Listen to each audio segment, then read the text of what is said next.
अस्सलाम वालेकुम जी, क्या हाल है। उम्मीद है कि सारे दोस्त बिल्कुल ठीक ठाक होंगे और बहुत शुक्रिया मेरी वीडियोस को लाइक करने के लिए, मेरे इस पेज को फॉलो करने के लिए। मौसम बड़ा खूबसूरत है, बाग में बैठा हूँ और तेज़ आंधी और उसके बाद बारिश का सिलसिला शुरू हो चुका है।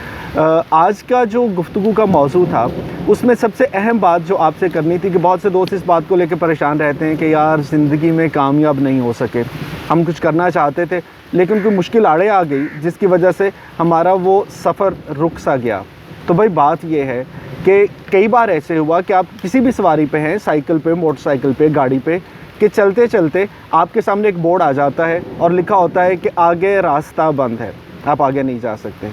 तो कभी आपने सोचा कि फिर आप क्या करते हैं?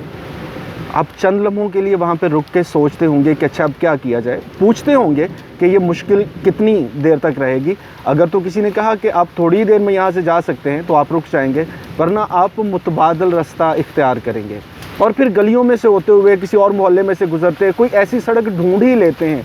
कभी ऐसा नहीं हुआ कि हम घर से निकले हों और घर ना पहुँचे हों इस वजह से कि क्या करें, सड़क बंद थी, हम वहीं पर खड़े रहे। जब हम ज़िंदगी में हम आम दिनों में कोई रास्ता ढूंढ लेते हैं तो फिर क्या हो गया, एक इम्तहान में फ़ेल हो गए, ग्रेड अच्छे नहीं आए, रिज़ल्ट अच्छा नहीं आ सका, या क्या हो गया अगर आपका पहला कारोबार नहीं चल पाया, क्या हो गया अगर आपकी पहली कोशिश में आपको नाकामी मिली। Bend of the road is not end of the road.